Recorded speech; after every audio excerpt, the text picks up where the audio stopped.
So at first I thought it was a little weird to record my first official Writer Wednesday video wearing blue lipstick. But then I realized that this is going out October 31st, and what better day to be wearing blue lipstick than Halloween. Hello my lovely friends, it's Margaret, and it is time to nerd out about NaNoWriMo. In case the title of this video didn't clue you in, I am doing NaNoWriMo this year. I actually pretty much do NaNoWriMo every year, though it doesn't always look like your typical Nano. Since I've been doing this for a few years now, I thought I'd talk to y'all about some of the tips that I use to help me succeed every November at NaNoWriMo. But before we start, if you like this video, please don't forget to subscribe. I make videos 2 to 3 times a week on books and writing, and I would love to see your lovely face here on a regular basis. Like I said at the beginning, this is what I hope is going to be the first in a permanent Wednesday series. Writer Wednesday being a thing and all. I've been thinking about starting this series up for a while now, and NaNoWriMo just was the perfect opportunity. You'll actually be getting quite a lot of writing content from me this November. Since it is NaNoWriMo,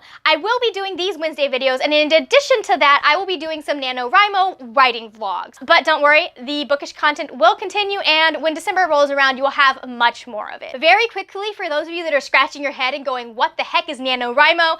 NaNoWriMo stands for National Novel Writing Month, and it runs from November 1st until November 30th.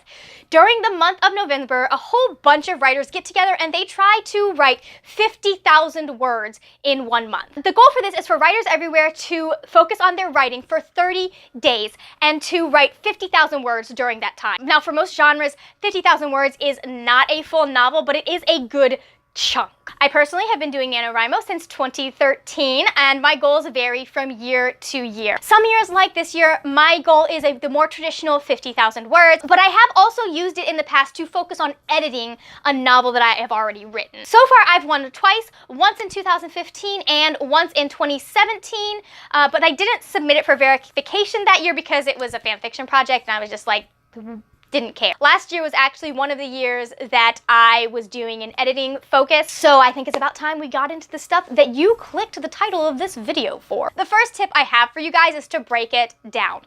50,000 words seems like a lot. It seems impossible. And in a single day, yeah, it probably is, unless you're Clark Kent. And even while his fingers could keep up with that pace, I'm not sure his brain could. To break it down into steps. I'm a number person and a huge planner, so I like breaking things down into smaller parts. What the official NaNoWriMo website tells you is that you need to be writing about 1,667 words a day to finish on time.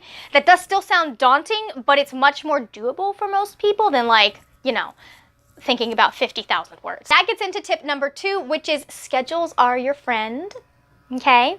Some of you guys just cringed when I said the word schedule. I know. But let me tell you something. If you want to conquer something big like this, you need to have a plan. Most of us are really busy. We have jobs, we have school, we have kids to take care of, and it's really easy to get distracted by all of that stuff, because it is important stuff. However, if you don't make time for your writing, it will never get written. Even if it is just for the month of November, I encourage you to pencil in blocks of writing time on your calendar or your bullet journal or whatever you use to do your planning. Not only does it help you get in place to do the thing, it also helps you figure out how much you can do in each day. For example, maybe you work long hours during the week, so you don't have as much time to write at night. So writing the 1,600 words that everyone recommends is a little bit of a stretch for you. However, you might be able to commit to 1,000 words a night on the weekdays and then 3,500 over Saturday and Sunday. Or maybe your schedule means that you have 3 solid days to write, so you decide to aim for 4,000 words on each of those days. I am never better at planning out my writing time than when it's NaNoWriMo time.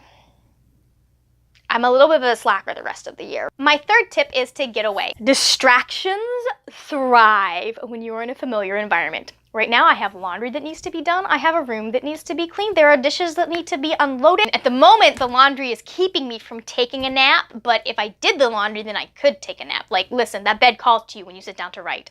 Let's be honest, it calls to you. So I combat that by trying to schedule at least some writing time away from my home. I will use my library or Panera or Starbucks, because in those environments, I don't have any choice but to write. Even if it's only like 2 or 3 days a week, I suggest you try and find a little bit of time to get away from your distractions and have some really focused writing time. It might require some juggling or explaining, but, and here is where your schedule comes in, usually if people know about these things ahead of time, they're willing to make plans around them and adjust to your plans. Tip number 4 is really important, and that is to plug into the community. There is a built-in community with NaNoWriMo through the NaNoWriMo website, which I will link down below. There are so many writers doing NaNoWriMo, so many, and because of that, there are so many ways to plug in. Whether it is through your local NaNoWriMo challenge or through friends that you have online, take the time to connect with people who are also doing NaNoWriMo. Having that community will encourage you and help you push on to meet all of your goals, even when you fall behind or life gets crazy or you have to reevaluate things. Community is key to doing well. And with that, I come to my final tip, which is quite possibly the most important tip. Tip number 5 is